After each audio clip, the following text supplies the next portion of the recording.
Hello प्यारे बच्चों, कैसे हो आप। Today I will discuss about chapter 12 friction. ठीक है, तो फ्रिक्शनल फोर्स हमने पहले भी पढ़ा है। तो फ्रिक्शन फोर्स क्या होता है, उस फोर्स को कहते हैं जो कि मोशन को क्या करे, हमेशा क्या मोशन के अपोजिट, किसी भी ऑब्जेक्ट में अगर तुम मोशन हो रहा है उसके अपोजिट लगे तो उस फोर्स को क्या कहते हैं, फ्रिक्शन फोर्स कहते हैं। अगर डेफिनेशन बोलेंगे तो क्या लिखेंगे, the force which always opposes the motion of one object over another object in contact with, it is called friction force. है ना, इससे पहले वाले चैप्टर हमने पढ़ा था कॉन्टैक्ट और नॉन कॉन्टैक्ट फोर्स, है ना। तो कॉन्टैक्ट फोर्स में हमने फ्रिक्शनल फोर्स भी पढ़ा था। ठीक है, तो आपने देखा होगा कि आपने कोई बड़ी सी क्या अलमीरा है, अलमीरा को आपको पुश करना है तो स्मॉल फोर्स से आप करोगे तो वो क्या होगी, मूव नहीं करेगी, है ना। स्मॉल फोर्स अगर उसमें लगाओगे तो वो मूव नहीं करेगी। क्यों, उसको कौन रोक रहा है, फ्रिक्शन, है ना, उन दोनों के बीच में। जैसे कि ये है, देखो जैसे ये बॉक्स है, when we push the box with small force the frictional between floor and bottom of box prevents it from moving, है ना। इसी तरह से जब आप साइकिल चलाते हो, साइकिल में अगर पैडल मारते हो तो वो क्या होती है, चलती रहती है। लेकिन पैडल मारना बंद कर देते हो तो वो क्या हो जाती है, रुक जाती है, बिकॉज ऑफ फ्रिक्शन, है ना। अब है direction of force of friction. तो डायरेक्शन ये तो हमें पता ही है, अपोजिट डायरेक्शन में ही लगता है। जिस the force of friction acts in a direction in which an object moves, है ना। जैसे आपने ये देखो, ये बुक को आपने इधर की तरफ मूव किया तो फ्रिक्शन क्या लगा, अपोजिट साइड में लगा, है ना। बुक को तुम क्या मूव टूवर्ड्स मतलब राइट साइड में कर रहे हो तो फ्रिक्शन किस सर की तरफ लग रहा है, लेफ्ट साइड में। इसी तरह से इसी तरह से ये देखो क्या फ्रिक्शन मोशन इधर की तरफ हो रहा है, ठीक है, तो फ्रिक्शन क्या होगा, राइट साइड में लगेगा, मतलब कि अपोजिट डायरेक्शन में लगेगा हमेशा। ठीक है, अब है कॉज ऑफ फ्रिक्शन। ठीक है, किस कारण से होता है, तो फ्रिक्शन किस के कारण से होता है, इंटरलॉकिंग के कारण, interlocking of irregularities in the surface of the two object which are in contact with each other. मतलब कि अगर आप क्या करते हो कि रफ सरफेस में अगर आपका कोई क्या रखा है, सामान रखा है, तो आपको उसको खिसकाने में बहुत प्रॉब्लम होती है ना। अगर आपका क्या स्मूथ सरफेस में रखा है, आपने देखा होगा कि वैसे अगर मार्बल के अगर उसमें कोई चीज़ रखी, कोई सामान रखा है, उसको खिसकाने में क्या होती है, आसानी होती है, क्योंकि वो क्या होता है, स्मूथ होता है ना। तो वह हम अभी आगे पढ़ेंगे। देखो जैसे दो ऑब्जेक्ट हैं तो इसमें क्या इरेगुलरिटीज इन सरफेस, मतलब इंटरलॉक, एक दूसरे के बीच में क्या इंटरलॉक हो जाएंगे, इंटरलॉक हो जाएंगे तो वो क्या होगा, फ्रिक्शन जितना वो क्या होगा, फ्रिक्शन लगेगा, है ना।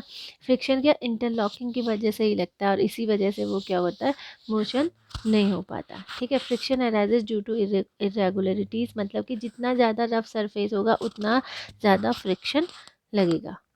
ठीक है ना, और जितना ज़्यादा वो स्मूथ होंगे उतना ज़्यादा फ्रिक्शन कम लगेगा। ठीक है ना, तो फ्रिक्शन के बहुत ज़्यादा फ़ायदे भी होते हैं और फ्रिक्शन के बहुत नुकसान भी होते हैं, वो अब हम एडवांटेजेस और डिसएडवांटेजेस आगे चैप्टर में पढ़ेंगे। ठीक है, अब है फैक्टर्स अफेक्टिंग फ्रिक्शन, कि कौन से फैक्टर क्या फ्रिक्शन को अफेक्ट करते हैं। Dependence of friction on the nature of two surface, दोनों सरफेस के नेचर पे डिपेंड करेगा। ठीक है, फ्रिक्शन क्या उसकी स्मूथनेस और रफनेस पे डिपेंड करेगा टू सरफेसेस के। ठीक है, जो कि एक दूसरे के कांटेक्ट में आएंगे। जब क्या होगा, two surfaces in contact are smooth then the friction between them will be small, ये तो अभी बताया था। क्यों, क्योंकि उसमें क्या होगा, इंटरलॉकिंग ऑफ स्मूथ सरफेसेस क्या होगी, लेस होगी, होगी कि नहीं होगी। इंटरलॉकिंग जितनी ज़्यादा इंटरलॉकिंग होगी उतना ज़्यादा उसमें फ्रिक्शन लगेगा। ठीक है, तो स्मूथ होगा तो इंटरलॉकिंग कम होगी, है ना। और रफनेस होगी तो क्या होगा, इंटरलॉकिंग ज़्यादा होगी और वो फ्रिक्शन ज़्यादा लगेगा। ठीक है, नेक्स्ट है dependence of friction on the force with which to surfaces are press together. अब इसका एग्जांपल आपने बहुत बार घर में भी देखा होगा कि जितना ज़्यादा क्या होगा, हैवी होगा, कि हैवी सामान होता है तो उसको क्या मूव करने में, उसको खिसकाने में आपको क्या लगता है, ज़्यादा फोर्स लगाना पड़ता है ना। क्योंकि जितना वो क्या होगा, एक दूसरे में क्या होगा, प्रेस, वो बहुत जो हैवी होगा वो क्या होगा, प्रेस टुगेदर दोनों सरफेस के बीच में। अब क्या है, जब अगर लाइट वेट का कोई भी है बॉक्स ही है तो उसको आप क्या कर सकते हो, आराम से खिसका सकते हो, आराम से मूव हो सकता है कि नहीं। तो friction is caused by the interlocking of irregularities of the to surfaces when one object is placed over another object. Two surfaces depend on the force with which the two surfaces are pressed together. जैसे आप ये देखो, अब जैसे अगर light weight है तो इसको आपको क्या मूव करना है, इसको आसान होगा कि नहीं होगा? क्यों? It presses the floor with less force and hence friction is less. ठीक है ना। इसी तरह से हैवी बॉक्स में देखें तो उसको पुश करना क्या होगा? डिफ़िकल्ट होगा, हमें ज़्यादा फोर्स लगाना पड़ेगा कि नहीं? जितना ज़्यादा उसका वेट होगा उतना ज़्यादा क्या होगा? हमें फोर्स ज़्यादा लगाना पड़ेगा, क्योंकि ज़्यादा वेट होगा तो फ्रिक्शन भी ज़्यादा होगा। ठीक है, इसीलिए क्या करते हैं, क्यों? It presses the floor harder with greater force and friction is much more. इसीलिए क्या करते हो आप, जो आप क्या करोगे, बहुत सारे लोग भी क्या करते हैं, वॉल में क्या करते हैं, दीवार में क्या करोगे, पुश करोगे उसको, लेकिन वो मूव नहीं करती। क्यों?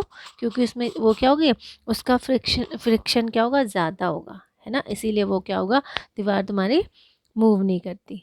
ठीक है ना बच्चों? अगर आपको कोई चैप्टर डिफ़िकल्ट लग रहा है तो वो आप कमेंट करके मुझे बता सकते हो, तो नेक्स्ट वीडियो में उसी चैप्टर को एक्सप्लेन कर लूँगी। ठीक है, समझ में आया?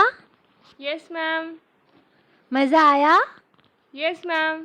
मज़ा आएगा तो बच्चा अच्छे मार्क्स लाएगा। ओके, मज़ा आएगा तो बच्चा अच्छे मार्क्स लाएगा। Very good. तो बेटा आपको अगर वीडियो अच्छी लगी तो लाइक करना, सब्सक्राइब करना और शेयर भी कर सकते हो। Okay, bye bye students.